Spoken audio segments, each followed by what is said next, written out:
بسم اللہ الرحمن الرحیم۔ پیارے بچوں، کل کی کلاس میں ہم نے شبلی نعمانی کا جو تعارف تھا وہ تفصیل سے پڑھ لیا تھا۔ آج ہم اخلاق نبی صلی اللہ علیہ وسلم جو کہ سیرت النبی سے جلد دوم سے ماخوذ ہے اس کا ہم مطالعہ کریں گے۔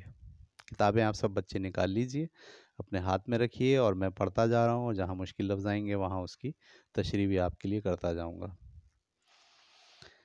ٹھیک ہے۔ حضرت خدیجہ، بسم اللہ الرحمن الرحیم، حضرت خدیجۃ الکبریٰ رضی اللہ تعالی عنہا جو نبوت سے پہلے اور نبوت کے بعد 25 برس تک آپ صلی اللہ علیہ وسلم کی خدمت زوجیت میں رہی تھیں۔ ٹھیک ہے، یعنی آپ صلی اللہ علیہ وسلم کی شادی جو ہے وہ 25 سال کی عمر میں ہوئی، اور وہی آپ پر جو ہے وہ 40 سال کی عمر میں آئی۔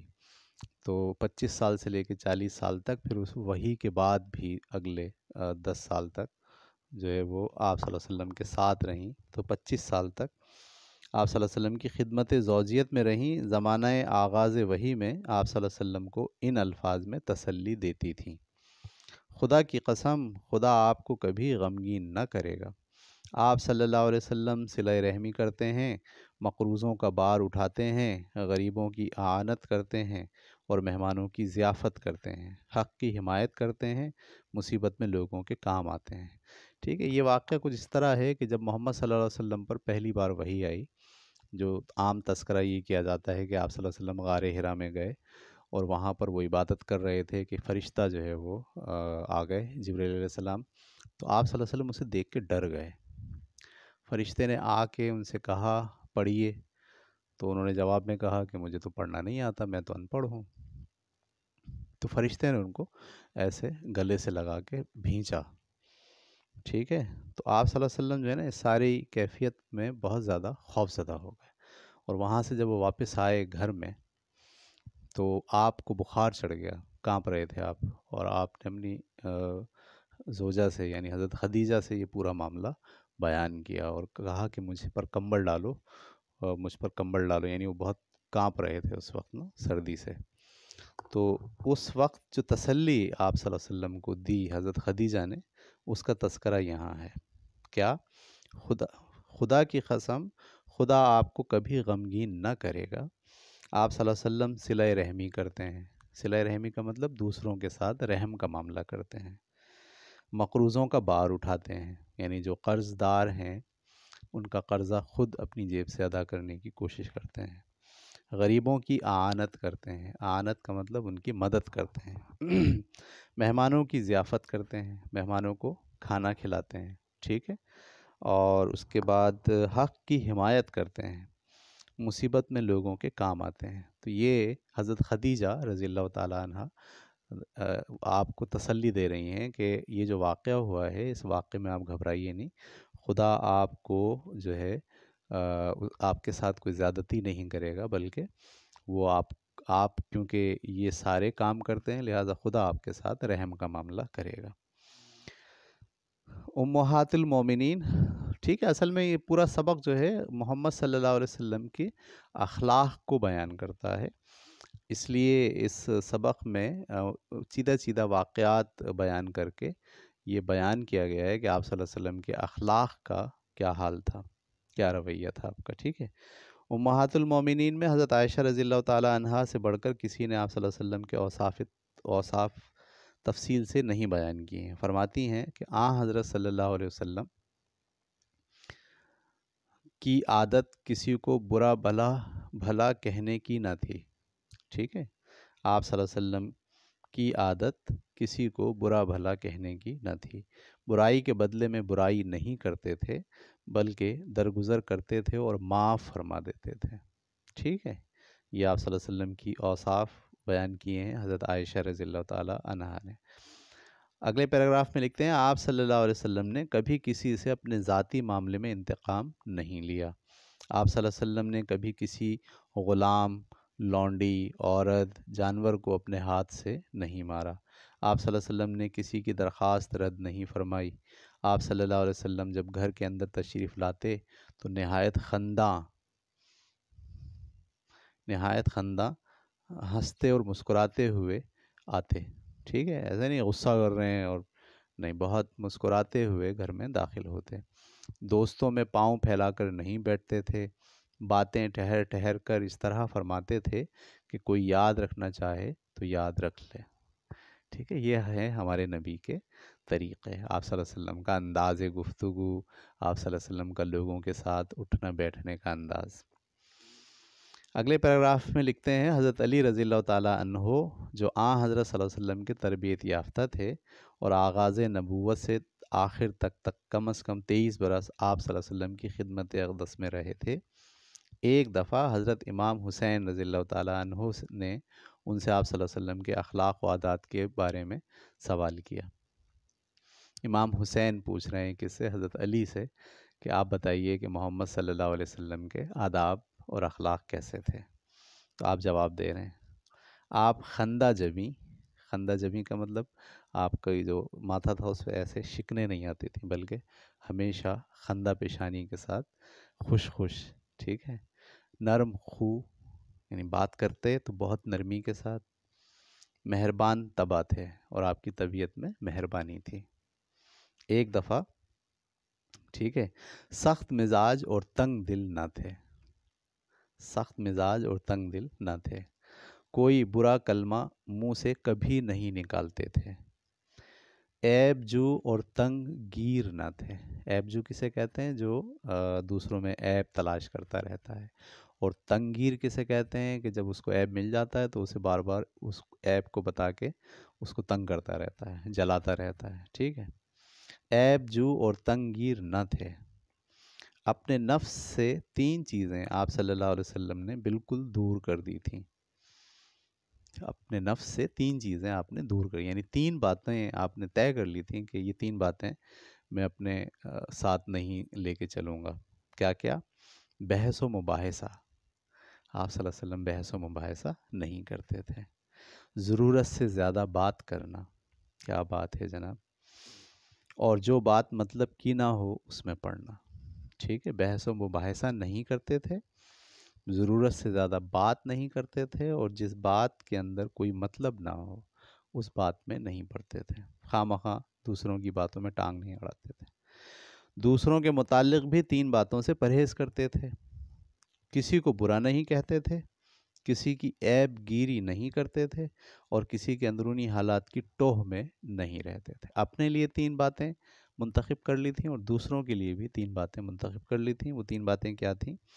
نمبر 1، کسی کو برا نہیں کہتے تھے۔ نمبر 2، کسی کی عیب گیری نہیں کرتے تھے، اور کسی کے اندرونی حالات کی ٹوہ میں نہیں رہتے تھے۔ وہی باتیں کرتے تھے جن سے کوئی مفید نتیجہ نکل سکتا تھا، ٹھیک ہے۔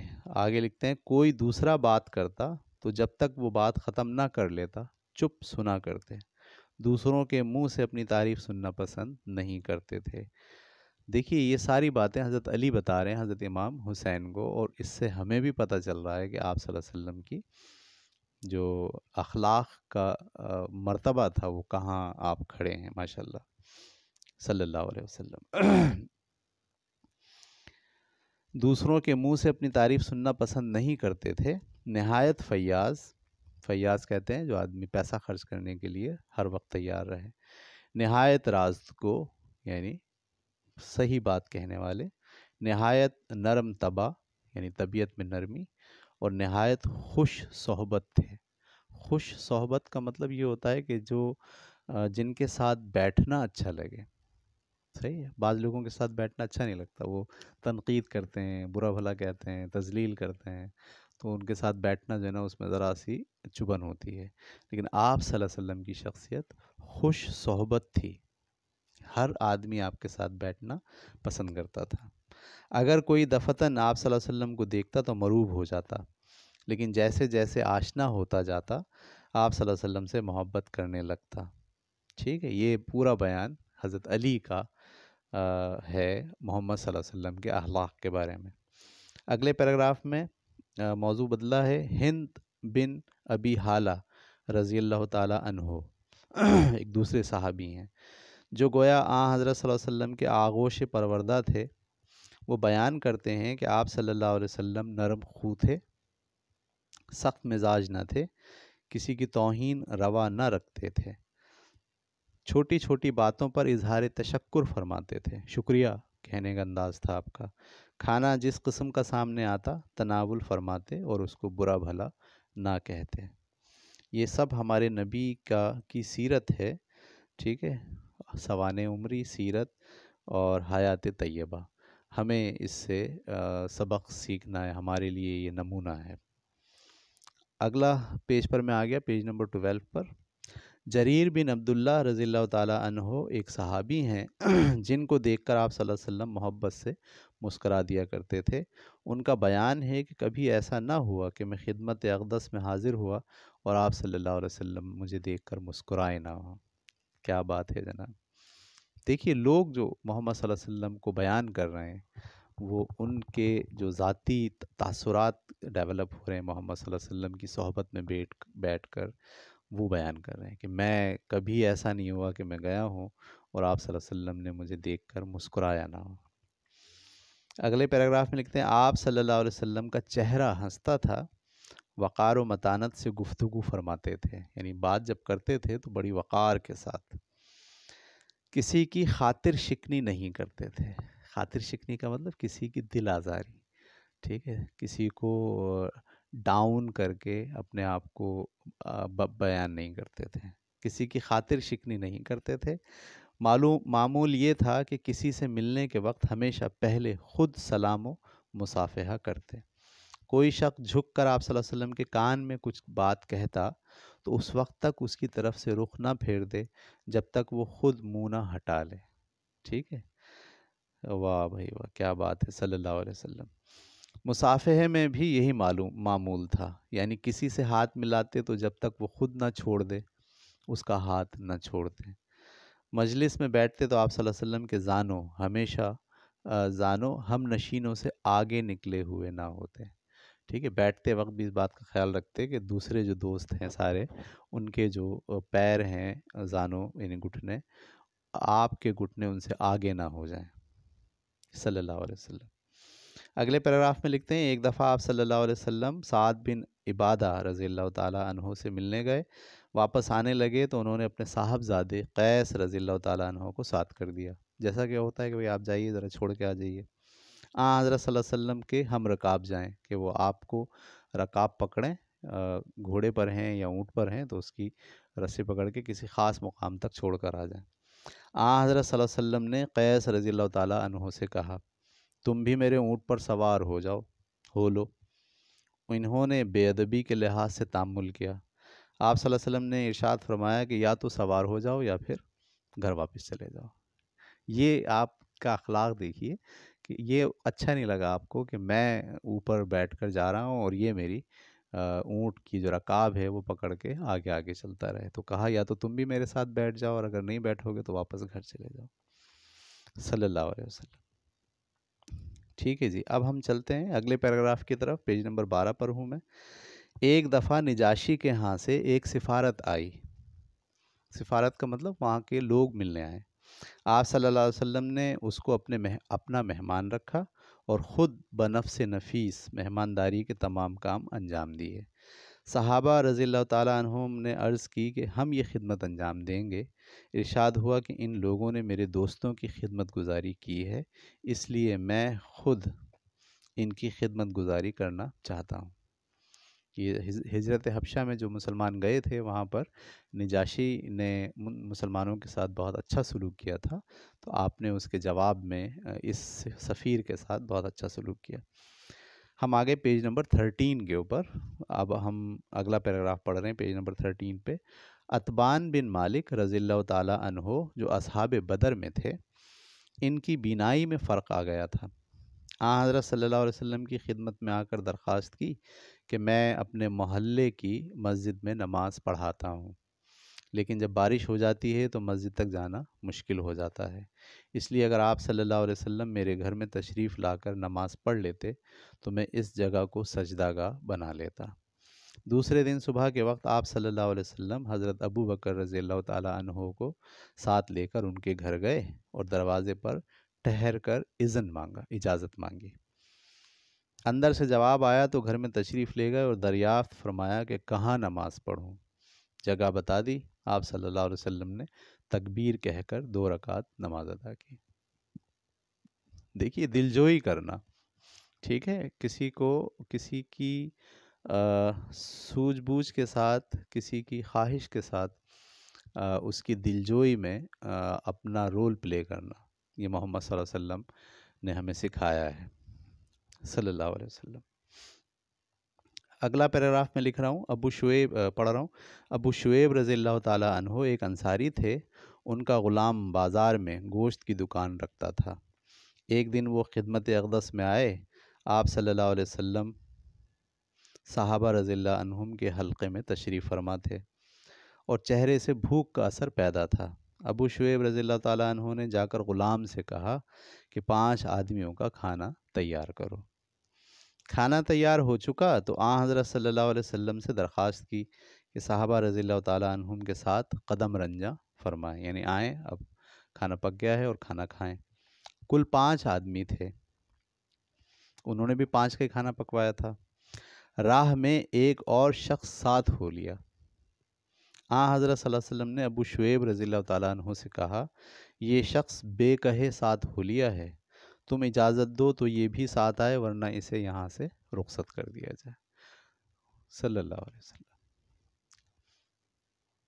ٹھیک ہے، یعنی یہ ہمارا طریقہ کار ہے کہ ہم کسی پر اضافی بوجھ ڈالنے کے لیے تیار نہیں ہیں۔ انہوں نے آپ صلی اللہ علیہ وسلم سے کہا کہ آپ صلی اللہ علیہ وسلم ان کو بھی ساتھ لے آئیں۔ کسی شخص کی کوئی بات ناپسند آتی تو اکثر اسی کے سامنے اس کا تذکرہ کرتے، تذکرہ نہ فرماتے، ہو کسی شخص کی کوئی بات ناپسند آتی تو اکثر اسی کے سامنے اس کا تذکرہ نہ فرماتے۔ یہ ہمارے ہاں جو رویہ ہے نا کہ ہم بات منہ پر کریں گے، اگر تمہاری بات غلط لگی تو، یہ محمد صلی اللہ علیہ وسلم کا طریقہ نہیں ہے۔ ایک دفعہ ایک صاحب عرب کے دستور کے مطابق زعفران لگا کر خدمت میں حاضر ہوئے۔ آپ صلی اللہ علیہ وسلم نے کچھ نہ فرمایا۔ جب اٹھ کر چلے گئے تو لوگوں سے کہا کہ ان سے کہہ دینا کہ یہ رنگ دھو ڈالیں۔ ٹھیک ہے، یعنی آپ نے مروت کا اظہار کیا، ان کے سامنے ان کی غلطی کو واضح نہیں کیا یا ٹوکا نہیں، بلکہ مروت کیا اور بعد میں لوگوں سے فرمایا کہ آپ تنہائی میں جا کے ان کو یہ بتا دیں کہ یہ زعفران کا رنگ اس طرح نہ لگایا کریں۔ ایک دفعہ ایک شخص نے باریابی کی اجازت چاہی۔ آپ صلی اللہ علیہ وسلم نے فرمایا، اچھا آنے دو۔ وہ اپنے قبیلے کا اچھا آدمی نہیں تھا، لیکن جب وہ خدمت مبارک میں حاضر ہوا تو نہایت نرمی کے ساتھ اس سے گفتگو فرمائی۔ حضرت عائشہ رضی اللہ تعالیٰ عنہا کو اس پر تعجب ہوا اور آپ صلی اللہ علیہ وسلم سے دریافت فرمایا کہ آپ صلی اللہ علیہ وسلم تو اس کو اچھا نہیں سمجھتے تھے۔ آپ صلی اللہ علیہ وسلم نے فرمایا، خدا کے نزدیک سب سے برا وہ شخص ہے جس کی بدزبانی کی وجہ سے لوگ اس سے ملنا چھوڑ دیں۔ خدا کے نزدیک سب سے برا شخص وہ ہے جس کی بدزبانی کی وجہ سے لوگ اس سے ملنا چھوڑ دیں۔ سلام میں پیش دستی فرماتے، جب چلتے تو مرد، عورتیں، بچے جو سامنے آتے ان کو سلام کرتے۔ ایک دفعہ آپ صلی اللہ علیہ وسلم راستے سے گزر رہے تھے، ایک مقام پر مسلمان اور منافق اور کافر یکجا بیٹھے ملے۔ صحیح، آپ صلی اللہ علیہ وسلم نے سب کو سلام کیا۔ تو پیارے بچوں، یہ پورا سبق آپ کا ختم ہو گیا اور آپ دیکھیے کہ کس طرح کی بات ہم تک پہنچ رہی ہے محمد صلی اللہ علیہ وسلم کی سیرت سے، ان کی حیات طیبہ سے۔ ٹھیک ہے، ہمارے لیے محمد صلی اللہ علیہ وسلم کی زندگی ایک نمونہ ہے، ہمیں اسے اختیار کرنا ہے، ایک اسٹینڈرڈ ہے۔ ٹھیک ہے، وہ ہماری لیڈر ہیں، ہمارے لیے آخری رسول ہیں، ہمیں ان کی تمام زندگی کے طور طریقوں کو اپنانے کے لیے اپنا رول پلے کرنا ہے۔ محمد صلی اللہ علیہ وسلم سے محبت کا اور عشق کا تقاضا ہی یہی ہے کہ آپ صلی اللہ علیہ وسلم کی بات کو مانا جائے، آپ صلی اللہ علیہ وسلم کی زندگی کو فالو کیا جائے، ان کے طرز عمل، ان کے اخلاق، ان کی معاشرت، ٹھیک ہے، ان کا پیغام، انہوں نے جو کچھ مسلمانوں کو ٹرانسفر کیا ہے اس کو سمجھنا، اس پر عمل کرنا اور پھر اس کو لوگوں کو آگے بڑھانے کی کوشش کرنا، یہ ہماری زندگی کا اولین مقصد ہونا چاہیے۔ ہم ڈاکٹر بھی بنیں، ہم انجینئر بھی بنیں، ہم دنیاوی علوم بھی حاصل کریں، لیکن ہماری زندگی کا جو طرز ہو اس کا پورا جو منبع ہو سیکھنے کا سمجھنے کا، وہ ہماری محمد صلی اللہ علیہ وسلم کی ذات اور ان کی شخصیت ہونی چاہیے۔ ٹھیک ہے، آج کا سبق ختم کرتے ہیں۔ اللہ حافظ۔